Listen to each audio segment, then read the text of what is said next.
أطرافكم بالصلاة على محمد وآل محمد.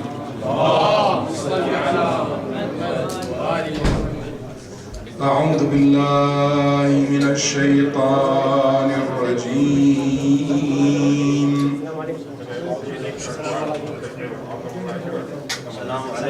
بسم الله الرحمن الرحيم.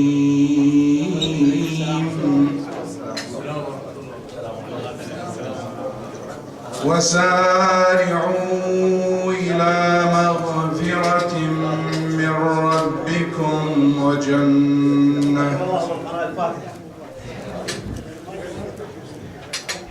وجنة عرضها السماوات والأرض أعدت للمتقين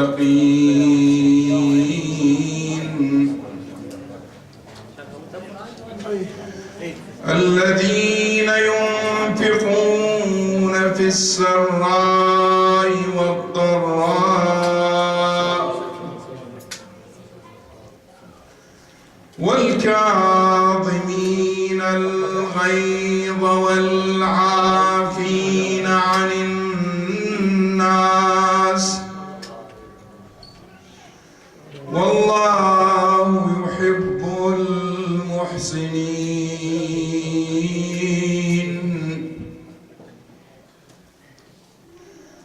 والذين إذا فعلوا فاحشة أو ظلموا أنفسهم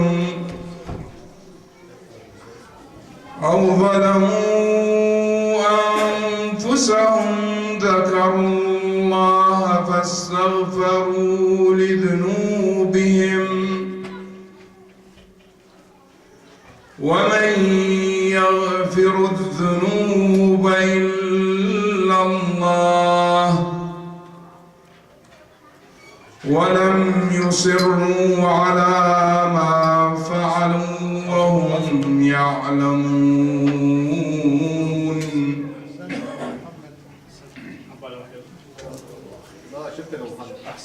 أولئك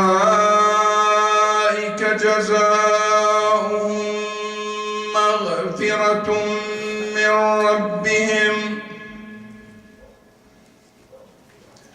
مغفرة من ربهم وجنات تجري من تحتها الأنهار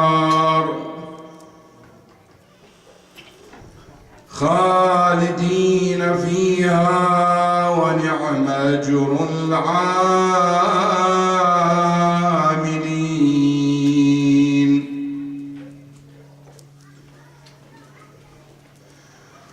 قد خلت من قبلكم سنن فسيروا في الأرض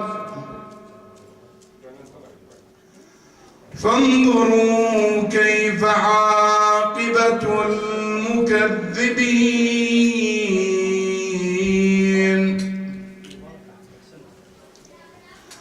هذا بيان للناس وهدى وموعظة للمتقين.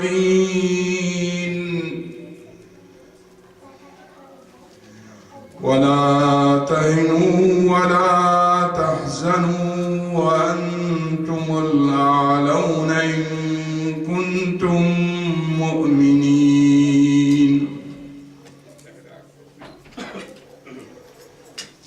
إن يمسسكم قرح فقد مس القوم قرح مثله وتلك الأيام نداولها بين الناس وليعلم الله الذين آمنوا ويتخذ منكم شهداء والله لا يحب الظالمين.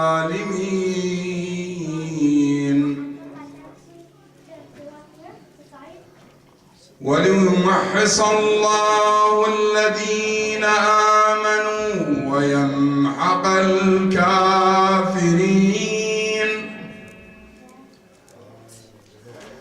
أم حسبتم أن تدخلوا الجنة ولما يعلم الله الذين جاهدوا منكم ويعلم الصابرين.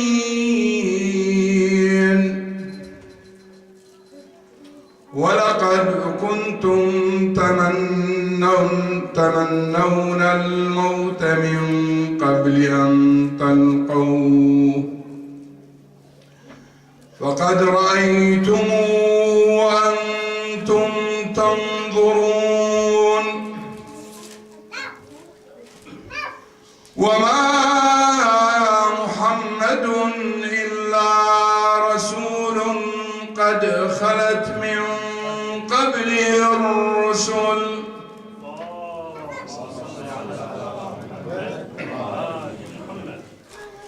أفإن مات أو قتل انقلبتم على أعقابكم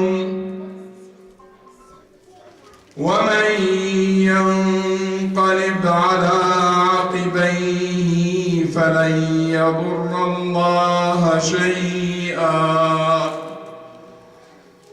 وسيجزي الله الشاكرين.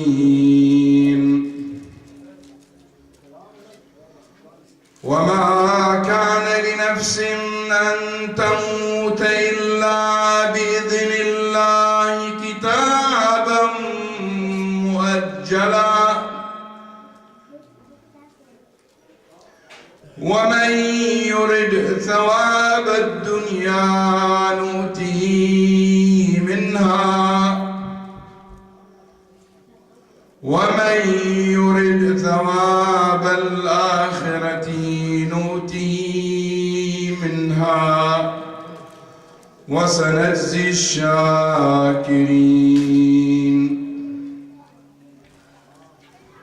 وكأين من نبي قاتل معه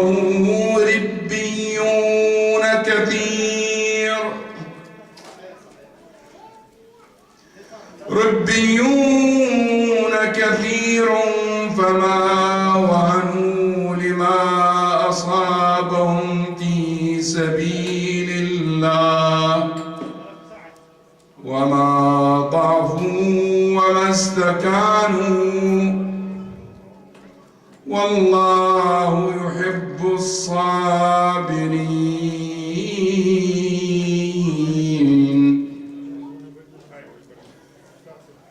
وما كان قولهم إلا أن قالوا ربنا اغفر لنا ذنوبنا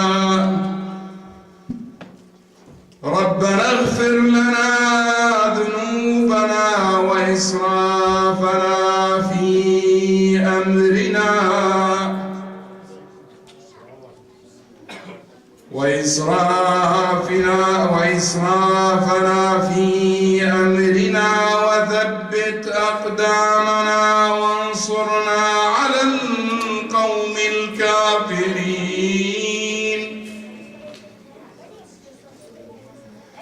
فآتاهم الله ثواب الدنيا وحسن ثواب الآخرة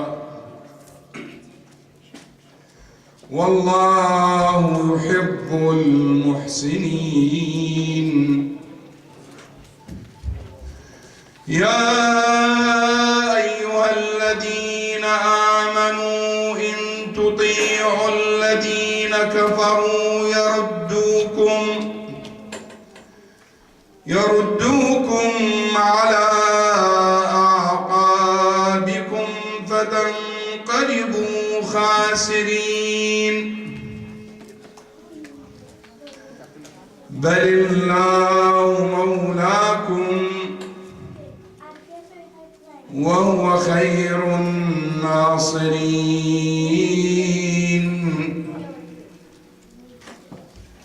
سنلقي في قلوب الذين الذين كفروا الرعب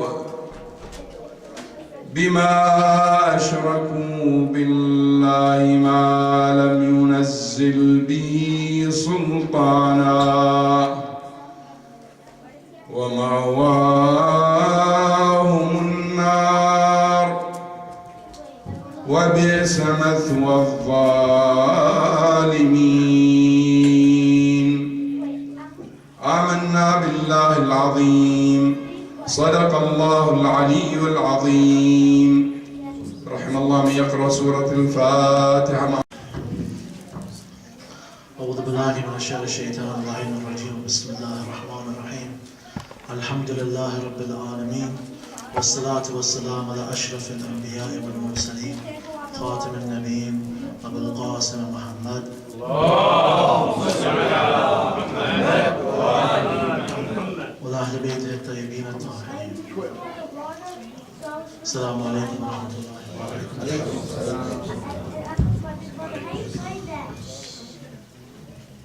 قال الله سبحانه وتعالى في كتابه الحكيم. بسم الله الرحمن الرحيم. إقام الصلاة إن الصلاة تنهى عن الفحشاء والمنكر. First, I would like to give my condolences to all of you for the death of our dear beloved Prophet Rasulullah sallallahu alayhi wa sallam. So inshallah I'll speak a few moments in English for the benefit of the younger people, the youth who may not fully understand the Arabic. This is a very important event when we think about our dear Prophet Rasulullah. If we take a look at the life of Rasulullah, we take a look at the charisma of the Prophet, we see an extraordinary individual, and it is our duty to listen to that individual. We have accepted Islam, we have accepted Allah subhanahu wa ta'ala, we have accepted the Quran, and we have accepted His Prophet and His family. And we have to then turn to see what this Prophet has said. And it is narrated that on his deathbed, when he was dying, Rasulullah, he called Amir al-Mu'mineen alayhi salam. And there are different versions of this narration. So he says that Amir al-Mu'mineen alayhi salam said that Rasulullah told him some advice, and in one of the versions it says that he swore to Amir al-Mu'mineen by Salat al-Layl. In another version it says that he swore to Amir al-Mu'mineen by the afternoon prayer. So the importance of this is the salat. So you have to think to yourself, you have this Prophet of God, Rasulullah, this individual who was so highly ranked with Allah subhanahu wa ta'ala that he went to a position that even the highest angels couldn't go. And if you look at the narrations from both Sunni and Shia, you see that Rasulullah was such an individual that there's a narration that says the Prophet used to give his speeches next to a tree. This was before they had built his masjid. While he was giving speeches, after they had said, okay, now we're going to build you a masjid, you're going to have a member to speak. The narrations, they say, when he left that tree to go to the member, the tree itself started crying. It's a miracle from Allah subhanahu wa ta'ala. This is how great the Prophet was. So we look, usually when we look at a person, when they're on their deathbed, they give the final advice to them, the best advice that they can give. And the Prophet, on his deathbed, he emphasized salat, the prayer. And in the ayah I read, in the Quran, Allah says, Iqam as-salat. So establish the prayer. And the salatu tanha an al-fahsha wal-munkar. All of this pretty much gives you a picture of the entire religion. Oh, then he says, وَذِكْرَ اللَّهُ أَكْبَرُ. The idea is that prayer and the remembrance of Allah subhanahu wa ta'ala is what will keep you away from fahsha and munkar. It will keep you away from what is evil. It will keep you away from debauchery. It will keep you away from the sins. This is a very, very important issue.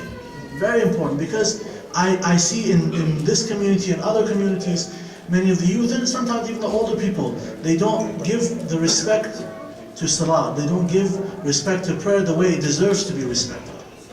And this was the final advice of Rasulullah. So let's examine some ayahs of the Quran and some hadiths about prayer. Allah, He says in the Quran, Bismillah ar-Rahman ar-Rahim, وَيْلٌ لِلْمُسَّلِينَ الَّذِينَ هُمْ عَنْ صَلَاتِهِمْ سَاهُونَ. So this is an interesting verse. Allah is saying, wail. Wail, it means woe. It means like be scared. But also, we have the hadith from Imam Sadiq alayhi salam, and he said that wail is also, from Imam Muhammad Baqir. He said that wail is a place in Jahannam, is a place in hellfire. It's not a when Allah says wail, it's a very serious matter. Also, there's a hadith from Imam Sadiq alayhi salam. He says Allah never addresses a group of people with wail except if they are mushrik. It means they make shirk against, they associate with Allah subhanahu wa ta'ala. So here we see something strange. Here Allah is saying, wailun lil musallin. He says, wail on the people who pray. So is it possible somebody who prays goes to Jahannam and also they could be mushrik? We have to look and see what the narrations say. What Imam Sadiq alayhi salam, he says regarding this verse, and looking at the next verse after, wailun lil musallin alladhina hum an salatihim sahun. He said, yes, Allah is making wail on those people who what? Who they don't take their prayer seriously. When he said the explanation of that verse, he said sahu here, it means that when the time for prayer comes, the person doesn't rush to the prayer. They leave salah. They have nothing important to do, and they're not in a difficult situation, and they forget about their prayer. They leave their prayer. He said this is what the verse is referring to. This doesn't mean that they never pray. It means they don't take the prayer seriously. So Allah subhanahu wa ta'ala, He's saying that for those people who don't take prayer seriously, as a very serious matter, He said they can't end up in Jahannam. Imam Sadiq also mentioned that when he was on his deathbed. He said, he gathered the people, he gave them his final advice. He said, our shafa'ah will not go to which people? Those people who don't take the prayer seriously. So if you don't have the shafa'ah of Ahlul Bayt, where will you go? This is a very serious matter. And now Allah mentions that in the Quran. Many times He talks about shafa'ah and who will get shafa'ah, who doesn't get shafa'ah. أَتَقِي يَوْمًا لَا تَجْزِي نَفْسٌ عَنْ نَفْسٍ شَيْءٍ. He says, fear that day when no soul shall avail another soul. Anyway, it means the day of judgment. If you don't get the shafa'ah of Ahlul Bayt on the day of judgment, your place will be in Jahannam. So this is a very serious matter. Rasulullah on his deathbed, Imam Sadiq on his deathbed. So he takes the prayer, take the prayer serious, make it a very serious thing. Now examine also who Allah equates with those people who don't take their prayer seriously. Rasulullah, he has a hadith, he said, those people who don't take the prayer seriously, they deserve to be raised on the day of judgment with Fir'aun. We take a look at some of the ayahs in the Quran where Allah also mentions wail, because it's equivalent. When Allah says wail on this group, He says wail on another group, He's putting together all of them in the same category. وَيْلٌ لِلَّذِينَ ظَلَمُوا. Allah says wail on those dhalims, those oppressors, those tyrants. Yazid, Muawiyah, all these people who oppressed other people. Allah says wail on them. He will put them in Jahannam also. وَيْلٌ لِلَّذِينَ كَفَرُوا. Wail on those people who are kafir, for their place will also be in Jahannam. وَيْلٌ لِلَّذِينَ يَكْتَبُونَ الْكِتَابَ بِيَدَيْهِمْ ثُمَّ يَقُولُونَ هَذَا مِنْ عِنْدِ اللَّهِ. So it says wail on those people who used to write verses and say this came from God. It means it refers at the time, what the verse refers to specifically are those the Jewish scholars in the past. They used to make up the verses of the Talmud. And so this is a big sin. So if somebody comes and says this is from God, they make a lie against Allah subhanahu wa ta'ala.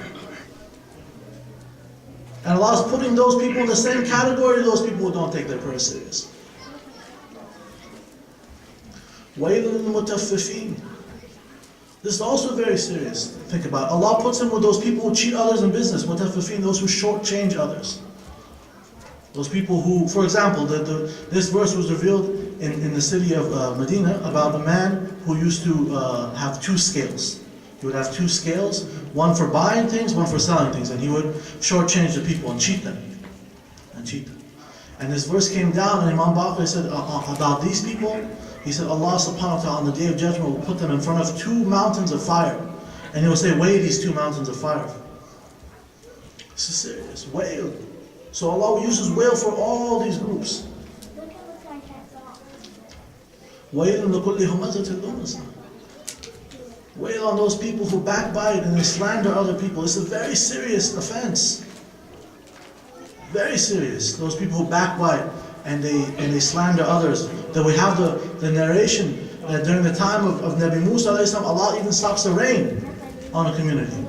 He stopped rain from any blessing from coming on a community because there was a person who was backbiting others. So Allah has put all these categories in wail, all these people in wail, in that place in Jahannam. And also those people who don't take their prayers serious. If you want to have a hope on the day of judgment, it is through the salat. If you don't take your prayer seriously, it doesn't matter how much you love Allah. Imam Sadiq was very clear. He said, if you don't take your prayer seriously, you will not get our shafa'ah. You will not get it. So what does it mean, of course, to take the prayer seriously? This is a serious matter. This is for everybody. Not even just those people who don't pray. Also people who don't pray on time. Even people who pray on time. Think about your salat. How serious are you with your prayer? Is it a serious matter for you? Do we think that Allah is just going to give us everything easy? We don't have to work. We don't have to make effort. That the shafa of Ahlul Bayt is just given out like nothing? Of course not. There has to be effort. There has to be work involved. Taking the prayer seriously means that even when I'm praying, I focus on Allah subhanahu wa ta'ala. My mind is not on a million other things. I learn the rules of the prayer. I have to learn the rules of the prayer properly, how to pray correctly, how to do the wudu correctly. This is very important. This is very important. Again, to the extent that we have all these narrations, so many of them, I couldn't finish them all. Another one from Rasulullah, he says, don't even help the person who doesn't take their prayer seriously. This is a hadith. He said, if you see somebody who doesn't take their prayer seriously, don't associate with them. Don't associate with them. Don't help them. Taking the prayer seriously, very, very important. This is the advice of Rasulullah on his deathbed. But you have to take this seriously. And we see that most of us, even I'm talking about myself as well, we can always raise our level of awareness in prayer and salah. And it's something to really think about. We have a narration, for example, that Allah subhanahu wa ta'ala turns to a believer while he's praying. He turns to a believer while he's praying, and each time the believer turns away, he takes his focus off of Allah subhanahu wa ta'ala, Allah calls him back. 3 times during the prayer. The narration says 3 times. So after the 3rd time, Allah says, okay, you don't want to focus on me, I will not show you the blessings of the prayer. I'll give you the blessings of the prayer. You have a chance every time you pray to get closer and closer to Allah subhanahu wa ta'ala, to raise your level, to earn the shafa of Ahlul Bayt, to purify yourself, to purify your wealth, to keep you away from sins. This is what keeps people away from sins, is the salat. If you want to fix a community, it's with salat. Allah doesn't care about how much money you have. Allah doesn't care about, whatever it is, even what you do for a living. As long as you do something halal and you work hard at it, that's what Allah subhanahu wa ta'ala cares about. But He cares about the prayer. Unfortunately, I've seen in many communities, many parents are more concerned with, for example, their children, securing a quote-unquote successful job than they are about their children praying, than they are about their children following the rules of Islam. And in fact, they will put everything aside, and even if their kids don't pray, they don't push them for prayer, they don't teach them for salat, they push them for everything else. They don't focus on what's important. And that they think that money is what will bring them success. And this has become the mark of good in the community. Allah subhanahu wa ta'ala says, Ya ayyuhan nas, antum fuqara'u lillah, wallahu wal ghaniyyul hamid. Oh people, you are poor to Allah subhanahu wa ta'ala. You are poor to Allah subhanahu wa ta'ala. Allah is the one who is generous. It is Allah who is rich. Allah is generous. Don't think that money will bring you these things. Don't think that money will bring you success. Salat will bring you success. Remembering of Allah subhanahu wa ta'ala. And this was the advice of Rasulullah on his deathbed. So on this night, when we remember the wafat of Rasulullah, we remember the death of Rasulullah, we remember the personality of the Prophet, and we want to actually, if we love Rasulullah, that love isn't just through crying. Although crying is good, it's very important. It's not through just mourning of the Prophet, it's not just by attending, it's actually listening and following what he said. And this is something that many of us don't think about as often as we should, and especially for the younger people. Get into the habit of taking your prayer seriously now. Because as you get older, you're going to find more and more things to distract you. More and more things to distract you. And if you don't do it at a young age, it will become very difficult for you as you get older. Because as you get older, more and more things will come in your life. You'll get married, you'll have a job, you'll have bills to pay, all these other things, and they will occupy your time more and more. If you are not grounded in the prayer, if you are not grounded in the remembrance of Allah subhanahu wa ta'ala, all these other things will come to you. And they will tempt you, and they will take you away from the religion. They will take you away from the remembrance of Allah subhanahu wa ta'ala. So very important, this is my message. And this is not my message, this is the message of Rasulullah. Just take the prayer very serious, very serious. If you wish to have the shifa of Ahlul Bayt, the shifa of Rasulullah, then you have to take the salat seriously. And that means to pray on the time, to know the rules of the prayer, to be concentrated in the prayer, to remember Allah subhanahu wa ta'ala in the prayer. Inshallah, I think I'm not going to take much more time than that. I'll bring on the Arabic speaker, inshallah. Allahumma salli ala Muhammad wa ali Muhammad. اللهم صل على محمد وآل محمد. صلى الله عليك يا مولاي يا رسول الله. صلى الله عليك وعلى آل بيتك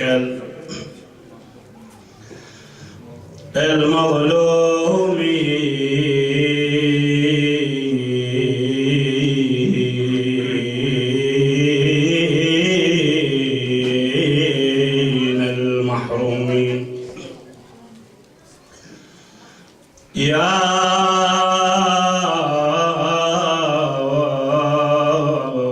رحمة الله الواسعة، ويا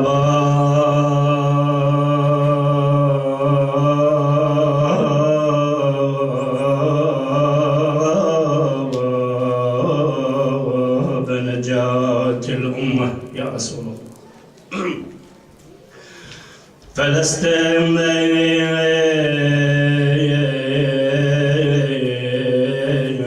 ترى والله ما عشت فاضحا بأرجع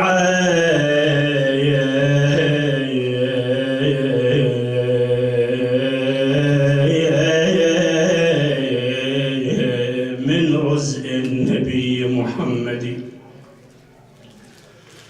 نعته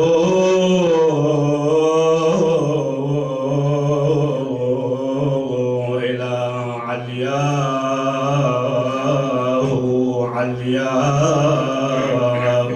نفسه،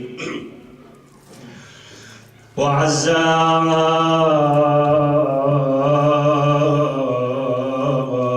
به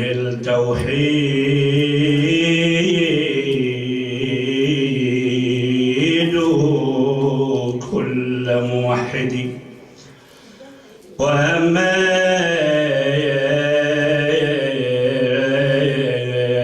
بأن يوصي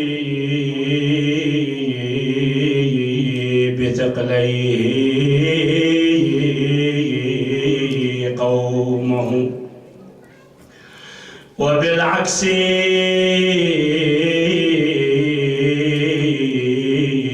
هم في مقصدي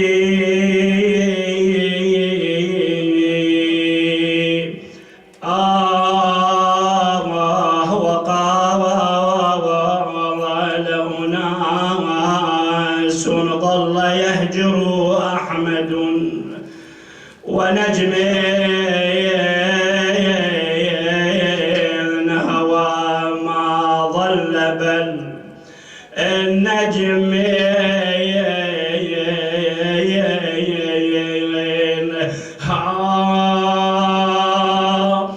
فكم قد جرعوه من غصص أقلها لا يشعل في حشا نار في حشا كل جلمة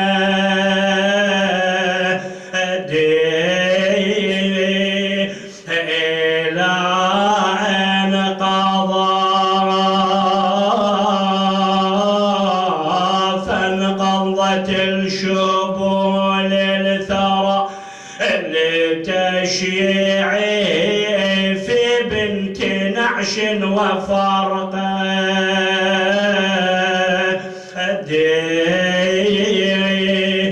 قضى نحبه فلتنتحي بالافتقاده أيوا رسول الله أرى يامل كانت منه في خير مسندي تقل يا ابو ابراهيم والله تصير حم الحسن والدمع جار يا ابو يظلم على فرقك ناري يا ابو ابراهيم يا رحمة الباري يا رسول الله يا ابو ابراهيم يا رحمة الباري يا ابو يعقوب عيناي كريت الكون يعدم يا يعقوب عيناك كريت الكون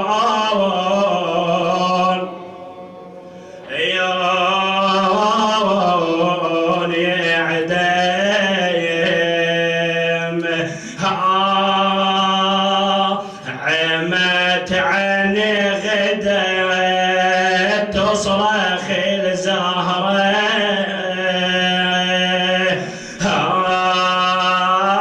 وتول يا مراس ابوها وتجر حسرة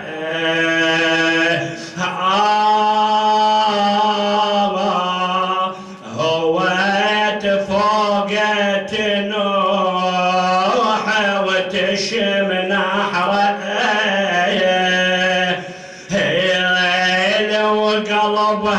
وقلبها من الونين جسم نصين وقلبها من الونين جسم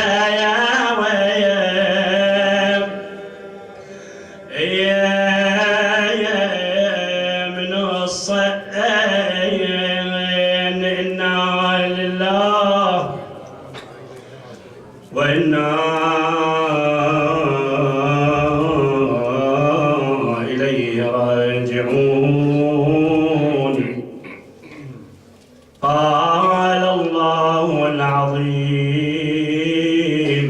في محكم كتابه الكريم: بسم الله الرحمن الرحيم. هو الذي بعث في الأميين رسولا منهم يتلو عليهم آياته ويزكيهم ويعلمهم الكتاب والحكمة وإن كانوا من قبل لفي ضلال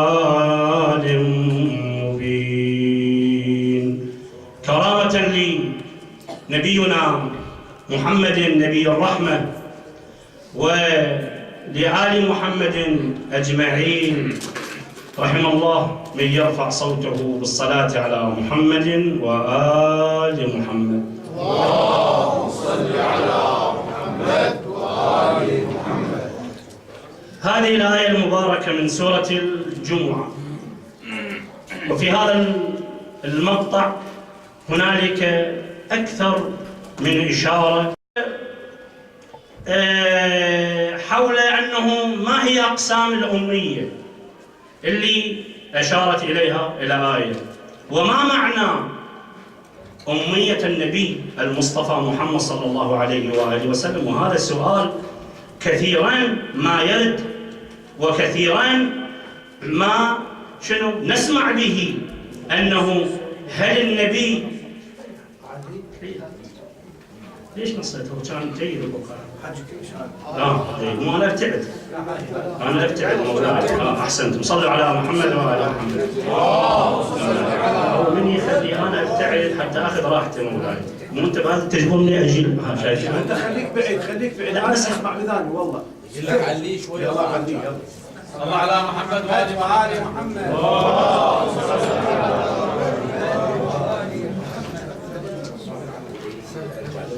لا اله الا الله. ولا انا ارجع يعني تاخذ راحتي بالقدر الامكان، يعني ما ادري يعني انتم خلينا جهه واحده ان شاء الله ما تاثروا. طيب وافاكم بالصلاه على محمد وال محمد.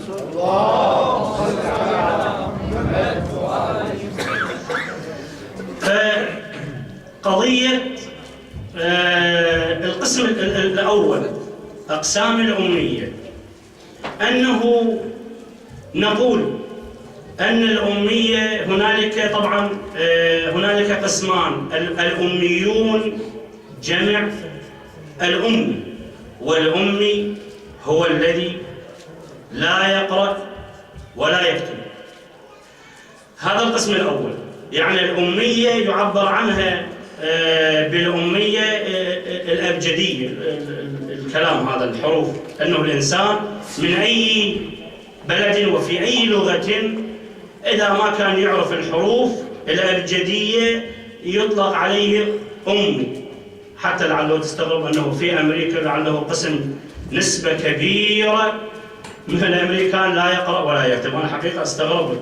وفي فترة من الفترات التقينا فد رجل أمريكي أنا والحاج أبو حيدر، كان يقول أنه أنا هاي يعني من ضمن الأشياء اللي يقول بأنه يعني في شمال على سياتل عطلة السيارة مالتنا والتقينا، يقول أنا أكره ما أكره الإنترنت.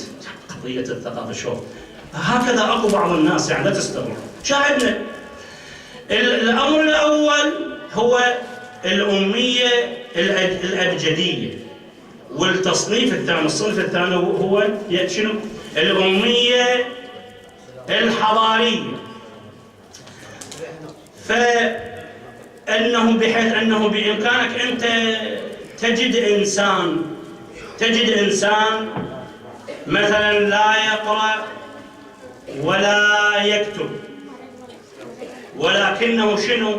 يكون ذهنه ممتلئ، يكون كنز من المعلومات والثقافة.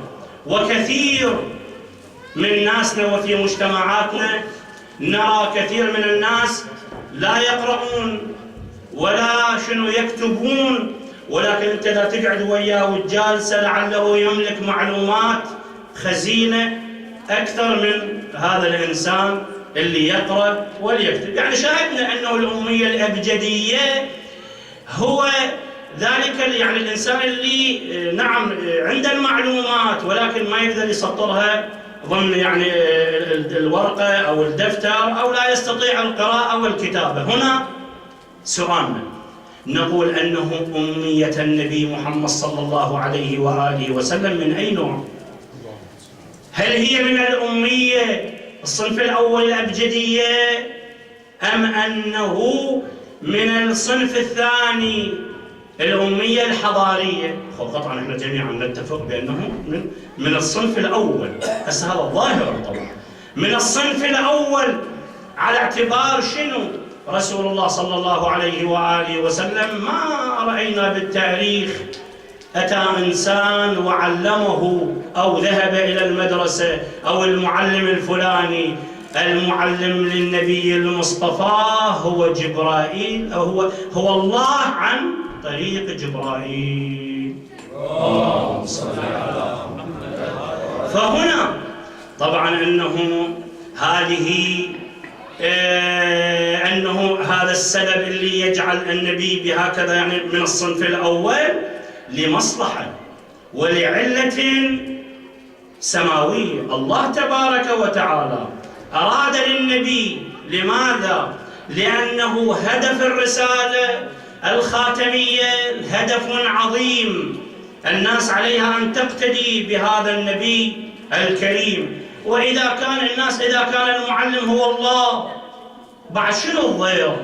إذا أنه رأيناه بحيث أنه حتى لا يكون فد منفذ لأهل الشبه، للمغرضين، للمضلين، أن يشنعوا على هذا النبي.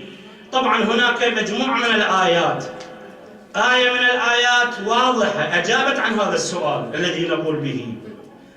بسم الله الرحمن الرحيم: وما كنت تتلو من كتاب ولا تخطه بيمينك إذن لارتاب المبطلون.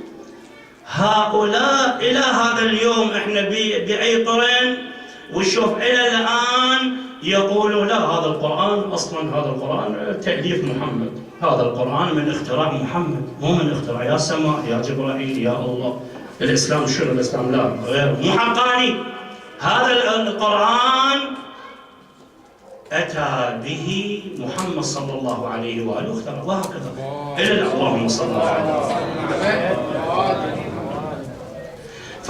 فهنا المسألة جدا واضحة. العلة يعني الله تبارك وتعالى أراد أن شنو؟ من أجل هداية الناس جميعا. فهذه العلة التي شنو؟ جعلت أنه النبي المصطفى صلى الله عليه وآله نقول أنه من القسم الأول. هذا إحنا لحد هذا الوقت ولحد هذا الزمن نرى، أو بعض العلماء يرون هذا الأمر، ولعله الآية فيها مطالب وفيها أشياء أكثر من هذا.